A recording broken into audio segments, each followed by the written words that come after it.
আমাদের এখনকার টপিক সরল দোলগতির গাণিতিক বিশ্লেষণ। আচ্ছা, সরল দোলগতির আগের ভিডিওতে আমরা দুটি গাণিতিক সমীকরণ জেনেছিলাম। কি কি?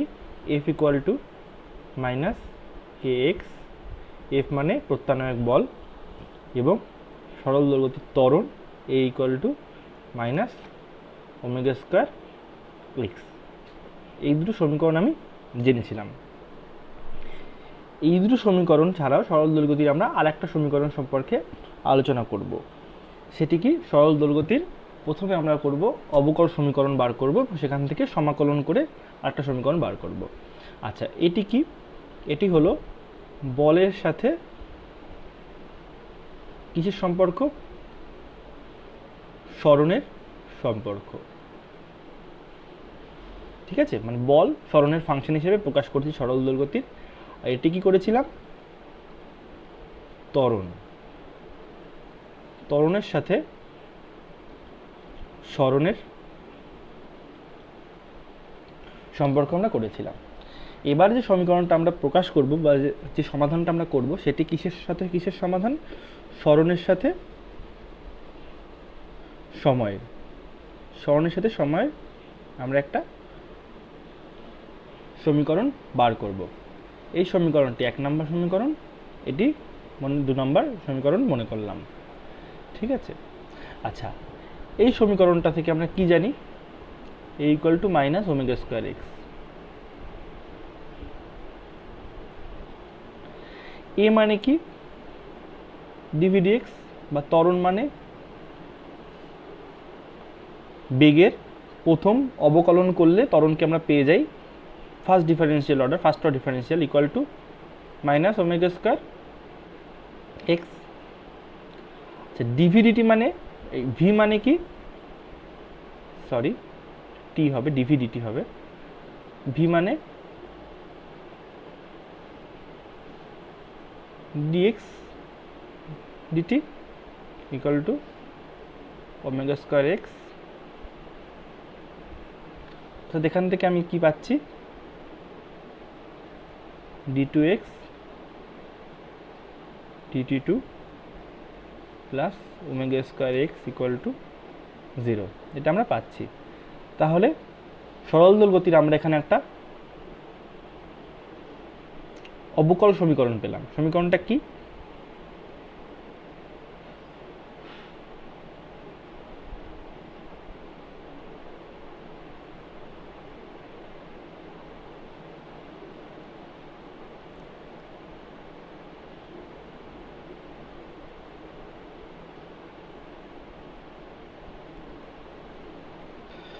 স্বাভাবিকভাবেই যদি তুমি দেখো তাহলে এক্সের সাথে এখানে টি এর একটা সম্পর্ক রয়েছে, অর্থাৎ সরণের সাথে সময়ের একটা সম্পর্ক রয়েছে।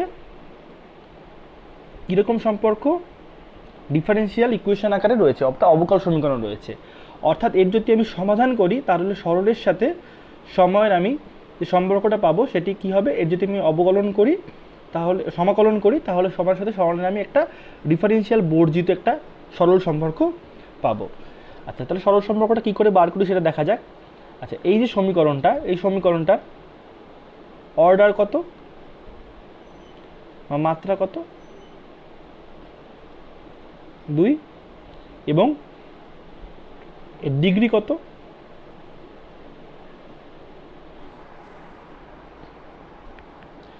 সরি, অর্ডারের বাংলা ক্রম, অর্ডার বা ক্রম 2, আর ডিগ্রি বা মাত্রা কত? 1। অর্থাৎ এটি একটি প্রথম ক্রমের বা প্রথম ডিগ্রির দ্বিতীয় ক্রমের সমীকরণ। ঠিক আছে, প্রথম মাত্রা দ্বিতীয় ক্রমের সমীকরণ। আর ইংলিশ করলে তার সেটা কি দাঁড়াচ্ছে? Linear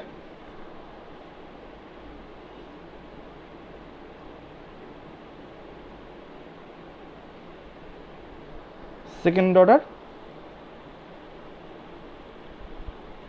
differential equation.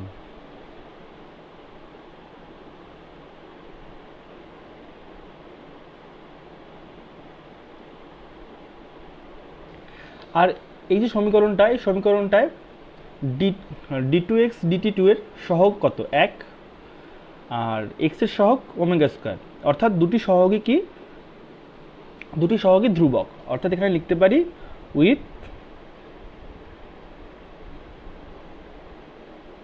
কনস্ট্যান্ট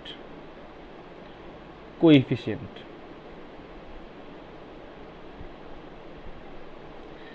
এই ধরনের সমীকরণের সাধারণ রূপ কি? এই ধরনের সমীকরণের সাধারণ রূপ হলো a d2x dt2 plus b dx dt plus c equal to 0। এই যে সাধারণ সমীকরণটা রয়েছে, আমরা বিজ্ঞানী ফুরিয়ারের সমাধান বার করেছিল। সমাধান কীরকমভাবে বার করেছিল? যদি এই সমীকরণটাকে আমি 3 নম্বর নাম দিচ্ছি। এই সমীকরণে যদি আমরা একটা x equal to e to the power pt ধরি এবং পি এর ভ্যালু যদি এম প্লাস মাইনাস আইবি হয়,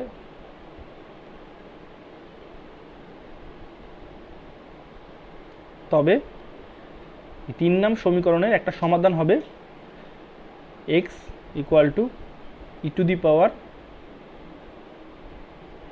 এমটি এ ড্যাশ দিলাম আমি এটার নাম, সাইন বিটি plus B dash cos B T. Okay, একটি সমীকরণ হবে। এখানে এম বি দুটি ধ্রুবক এবং এ বিও ধ্রুবক, ঠিক আছে। আচ্ছা, এটা হবে এই সমীকরণের, যদি আমি x equal e to the power pt বসাই এবং পি এর মান যদি এটা আসে, তাহলে এই সমীকরণটা সমাধান হবে কি, x equal e to the power MT a sine বিটি প্লাস বি কস বিটি। ঠিক আছে, আর আমাদের সমীকরণটা এখানে কি ছিল? আমাদের সমীকরণটা ছিল 1 into t2x dt2 plus 0 into dx dt plus omega square x equal to 0। এই সমীকরণটাকে আমি কি লিখছি? X equal to e to the power pt ধরছি এবং এই সমীকরণে আমরা বসাচ্ছি। বসালে পরে কি আসবে? dx dt করলে পি আর দুবার করলে পি স্কোয়ার, অর্থাৎ p square e to the power pt plus এটা 0-র জন্য 0ই থাকছে plus omega square e to the power pt 0। স্বাভাবিকভাবে ই টু দি পাওয়ার পিটি মানে 0 নয়, তাহলে পি ইকুয়াল টু কী দাঁড়াচ্ছে? প্লাস মাইনাস আই ওমেগা, অর্থাৎ আমি লিখতে পারি P equal to 0 plus minus I omega. অর্থাৎ আমি ফুরিয়ারের যে সমাধান ছিল সেই সমাধানের সাথে কম্পেয়ার করলে এখানে এম কত? 0 আর বি কত? ওমেগা। তাহলে এই সমীকরণটার সমাধান কত কী দাঁড়াচ্ছে? এই সমীকরণটার সমাধান দাঁড়াচ্ছে, এই যে সমীকরণটা রয়েছে, এই যে সমাধানটা রয়েছে, সমাধানটা আমি এম আর বি এর ভ্যালুটা শুধু চেঞ্জ করে দেবো। এম এর জায়গায় আমি কত বসাবো? 0 বসাবো, আর বি এর জায়গায় কত বসাবো? ওমেগা বসাবো। তাহলে দাঁড়াচ্ছে কি? তাহলে দাঁড়াচ্ছে x equal to e to the power 0t a dash sine omega t plus B dash cos omega t, অর্থাৎ x equal to a dash sine omega t plus B dash cos omega টি।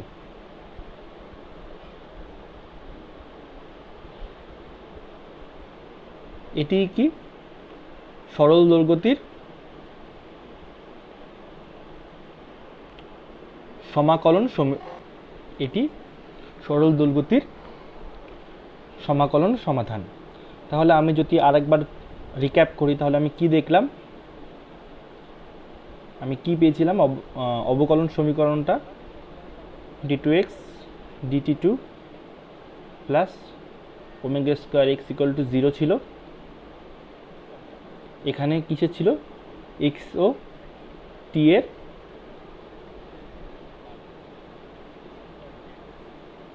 দ্বিতীয় ক্রমের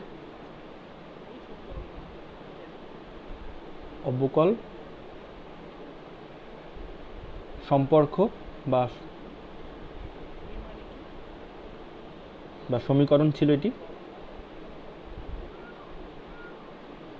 এবং তার আমি Fourier পদ্ধতিতে differential করে আমি Fourier পদ্ধতিতে তার আমি সমাধান বার করে তার আমি ইন্টিগ্রেশন করে যে সমাধানটা পেলাম সেটি কি? x equal to a dash sine omega t plus B dash cos omega t. এটি একটি ডিফারেন্সিয়াল বর্জিত সমাধান বা সম্পর্ক।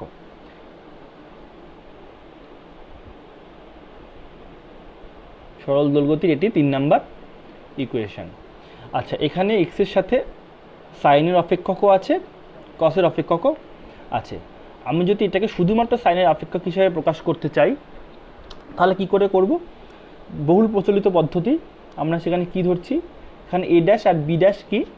দুটি সমাকলন ধ্রুবক, অর্থাৎ এ ড্যাশকে আমি অন্য দুটি ধ্রুবকের গুণফল আকারে লিখছি। A dash equal to a cos alpha লিখছি, ধরছি, মনে করছি, আর b dash equal to a sine alpha মনে করছি। যেখানে এর ভ্যালু কত? Root over a dash square plus B dash square. কী করে পাচ্ছি আমরা? 1 নং এবং 2 নং সমীকরণকে যদি আমি বর্গ করি তাহলে কি দাঁড়াচ্ছিল? A dash square plus B dash square equal to a square common যাবে, ভিতরে থাকবে কত? Cos square alpha plus sine square alpha, যার মান 1, এবং সেখান থেকে এর আমি যে ভ্যালুটা পাচ্ছি সেটাই আর কিছুই না, এই ভ্যালুটা। আর কি এখানে আরেকটা ধ্রুবক আমি লিখছি, সেটা ধ্রুবকটা কি? আলফা, যেটি অ্যাঙ্গেলের মধ্যে কোণের আকারে রয়েছে। সেটি কি করে বার করব?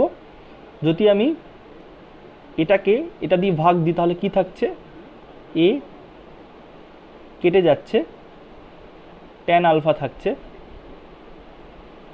Equal to b dash by a dash থাকছে, অর্থাৎ alpha equal to tan inverse b dash by a dash. তাহলে যদি আমি এটাকে এ ড্যাশের জায়গায় এ কস আলফা আর বি ড্যাশের জায়গায় এ সাইন আলফা বসাই তাহলে সমীকরণটি কি দাঁড়াচ্ছে? সমীকরণটি দাঁড়াচ্ছে x equal to a sine alpha, এই sine omega t cos alpha plus a cos omega t sine alpha equal to আমি কি লিখতে পারি? আমি সাইনের যোগের ফর্মুলা জানি, সাইন এ প্লাস বির ফর্মুলা জানি, এটা সাইন এ প্লাস বি ভাঙালে যে রূপটা আসে সেটি, অর্থাৎ এটা ইকুয়াল টু লেখা যাবে sign omega t plus alpha. এখানে আমি সরণের সাথে বেগের শুধুমাত্র একটা অপেক্ষক বা সাইনের অপেক্ষক দিয়ে আমি এটাকে প্রকাশ করছি, এবং এটি সরল দোলগতির অত্যন্ত জনপ্রিয় একটি ফাংশন। ওকে, তাহলে যে 3টি ফাংশন আমি পেলাম, প্রথমে একটি ত্বরণের বলের সাথে একটি সময়ের সম্পর্ক পেয়েছিলাম, পরেরটা আমি ত্বরণের সাথে সময়ের সম্পর্ক পাই, এই ত্বরণের সাথে আমি সরণের সম্পর্ক পাই, আর এখানে আমি সরণের সাথে সময়ের সম্পর্ক পাই। ঠিক আছে, তাহলে এই সমীকরণটাতে আমি কিছু বাস্তব ঘটনা মেশাবো। মনে করলাম এটি কণাটির সাম্যাবস্থা ও, আমরা জানি সাম্যাবস্থা থেকে কণাটি দুদিকে আন্দোলিত হচ্ছে, অসিলেট করছে। মনে করলাম ও এ আর ও বি, অর্থাৎ সাম্যাবস্থা থেকে একবার ও এ পর্যন্ত যাচ্ছে এবং একবার ও বি পর্যন্ত যাচ্ছে, আর আমরা সাম্যাবস্থাকে 0 ধরছি, এবং এদিকটাকে পজিটিভ এক্স অ্যাক্সিস ধরেই আমরা ফর্মুলাগুলো প্রুফ করা শুরু করেছিলাম। আচ্ছা, অর্থাৎ কণাটির বিস্তারের সর্বোচ্চ মান কত? ওএ, কারণ ওএ পর্যন্ত গিয়েই কণাটি আবার ব্যাক করছে। তাহলে কণাটির কম্পন বিস্তার কত?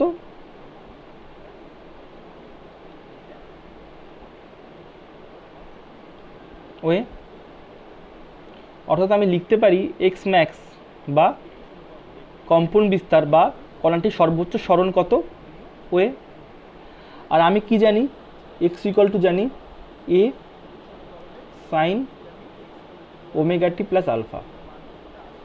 Sign omega t plus alpha এর সর্বোচ্চ মান কত?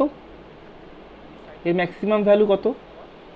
1, কারণ আমরা জানি সাইনের অপেক্ষকের ম্যাক্সিমাম ভ্যালু 1-এর থেকে বেশি হওয়া পসিবল নয়, কারণ সাইন +1 ও -1 এর মাঝামাঝি থাকে। অর্থাৎ এখান থেকে আমি এক্স এর ম্যাক্সিমাম ভ্যালু কত পাচ্ছি?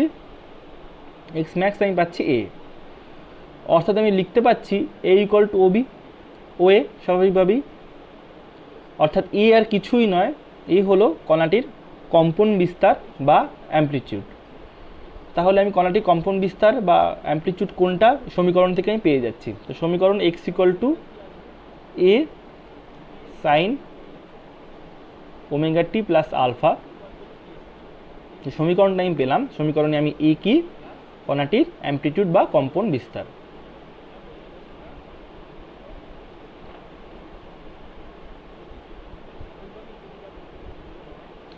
এবার আমরা দুটো বিশেষ বাউন্ডারি কন্ডিশন বা স্বাভাবিক ঘটনা, প্রাকৃতিক ঘটনা দেখব। কি কি? আমি কণাটি আর একটা যে ধ্রুবক রয়েছে আলফা, সেই আলফার ধ্রুবকের ভিন্ন ভিন্ন ক্ষেত্রে মান বার করার চেষ্টা করব, ভিন্ন ভিন্ন অবস্থানে কণার গতির জন্য, গতির শুরুর জন্য।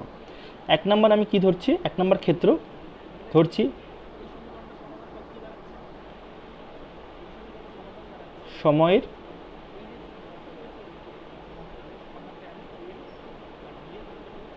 গণনা যে মুহূর্তে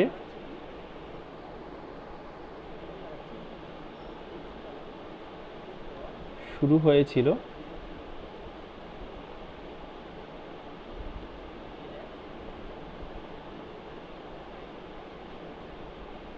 কণাটি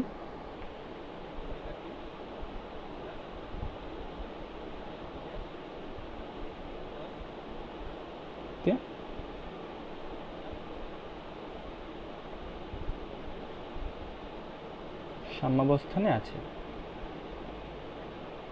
এটি আমি 1 নম্বর ক্ষেত্র ধরছি। অর্থাৎ যদি আমি চিত্রের আকারে দেখি,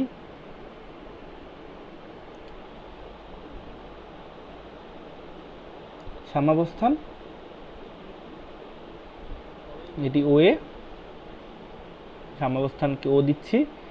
এই ডিস্টেন্সটার ভ্যালু কত? এ। আর এই ডিস্টেন্সটার ভ্যালু কত?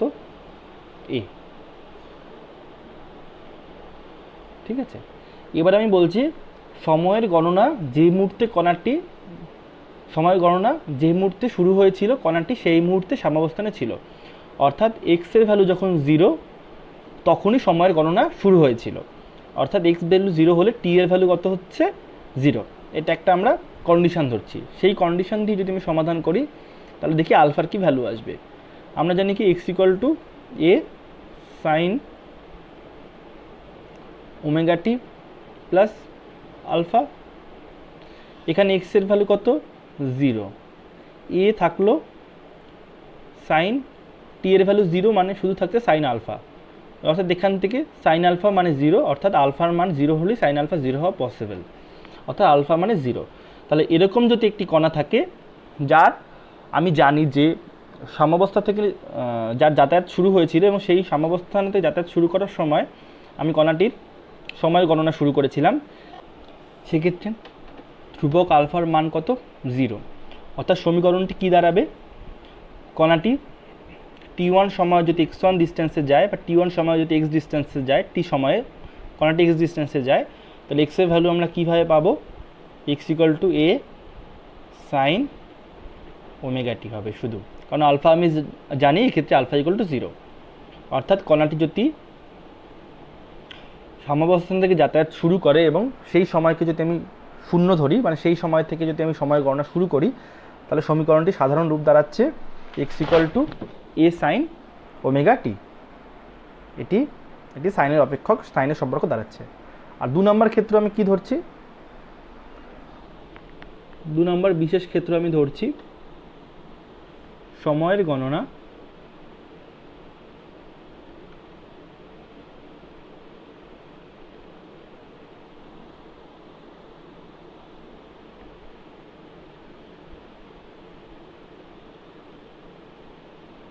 যে মুহূর্তে শুরু হয়েছিল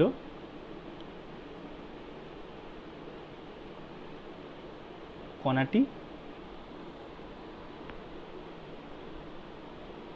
যখন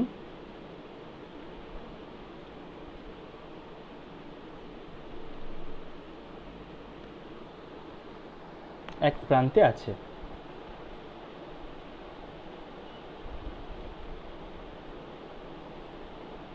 অর্থাৎ কণাটি যখন এই এ প্রান্ত বা বি প্রান্তে আছে তখন সময় গণনা শুরু হয়েছিল। অর্থাৎ এক্সের ভ্যালু যখন ও এ বা এ, অর্থাৎ এক্স যখন এ, তখন টি ইকুয়াল টু 0। এটা হলো প্রাথমিক কন্ডিশন। তাহলে এই অবস্থা যদি আমি সমীকরণে বসাই, সেক্ষেত্রে সমীকরণটি কী দাঁড়াচ্ছে, x equal to a sine omega t plus alpha. এক্সের ভ্যালু কত, এ, অর্থাৎ সাইন টি এর ভ্যালু কত, 0, অর্থাৎ সাইন আলফা ইকুয়াল টু 1, অর্থাৎ আলফা ইকুয়াল টু π/2।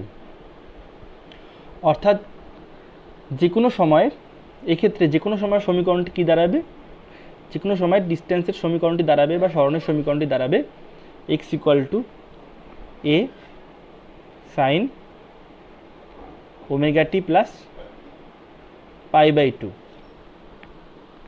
অর্থাৎ এ কস ওমেগা টি।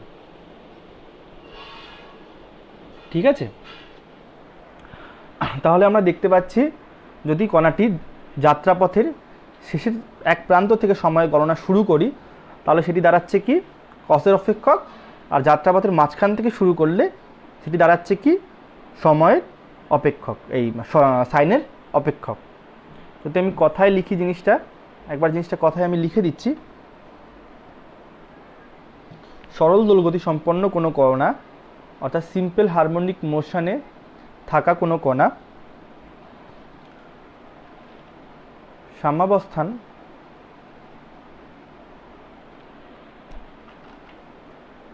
থেকে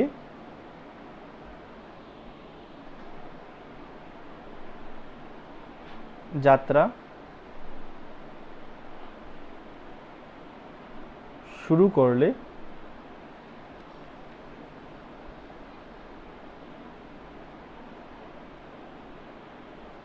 সাইন অপেক্ষক বা সাইনের ফাংশন অফ সাইন এবং গতিপথের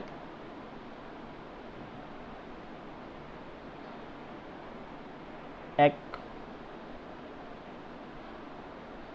প্রান্ত থেকে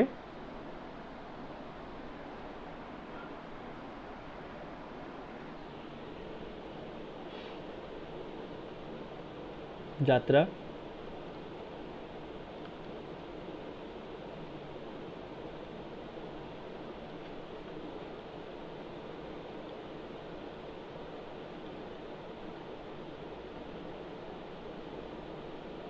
অপেক্ষক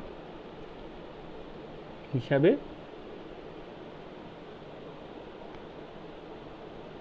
প্রকাশ করা যায়। এবার আমি পুরো জিনিসটাকে একবার রিক্যাপ করে দিচ্ছি কিভাবে জিনিসটা পুরো শেষ হলো, এ টু জেড। প্রথমে আমি কি জেনেছিলাম, প্রত্যানয়ক বল equal to minus k x, F equal to minus k x. F মানে কি, ভর ইন্টু ত্বরণ equal to minus k x, এ মানে কি d two x dt two equal to minus k x, অর্থাৎ d two x dt two equal to minus omega square x. কেন omega মানে √k/m। এটি 1 নম্বর সমীকরণ, এটি 2 নম্বর সমীকরণ। এর অবকল বর্জিত সমীকরণটি কীরকম দেখতে, a equal to omega square x. দুটি একই সমীকরণ, ঠিক আছে। এই দুটি সমীকরণ থেকে 2 নম্বর সমীকরণটি আমি সমাধান করলে এক্সের সাথে টি এর সরাসরি সম্পর্ক পাবো। এটি অবকল সম্পর্ক আছে, এর সমাকলন করলে আমি এক্সের সাথে টি এর সম্পর্ক পাবো। সেই সম্পর্কটি কী দাঁড়াচ্ছে, x equal to a sine omega t plus alpha, যেখানে এ মানে কণাটির অ্যামপ্লিটিউড বা বিস্তার, আলফা একটি ধ্রুবক, আলফার পরিচিতি আমরা পরে জানব। এবং যদি কণাটি গতিপথে সাম্যাবস্থা থেকে শুরু করে তাহলে সাইনের অপেক্ষক হবে এক্সের ভ্যালু, আর যদি প্রান্ত থেকে শুরু করে তাহলে সেটি কোসাইনের অপেক্ষক হবে। তাহলে আমরা এটাকে 3 নাম্বার লিখছি, বা এই 3 নাম্বার, এই 3টে সমীকরণই সরল দোলগতির মূল সমীকরণ। আর একে আমরা আরেকটা রূপে লিখতে পারি, সেটি কি a dash sine omega t plus B dash cos omega t, এভাবে আমরা লিখতে পারি। তো 3 নম্বর সমীকরণের এই দুটি রূপ, আর 1 নম্বর আর 2 নম্বর সমীকরণের এই দুটি রূপ।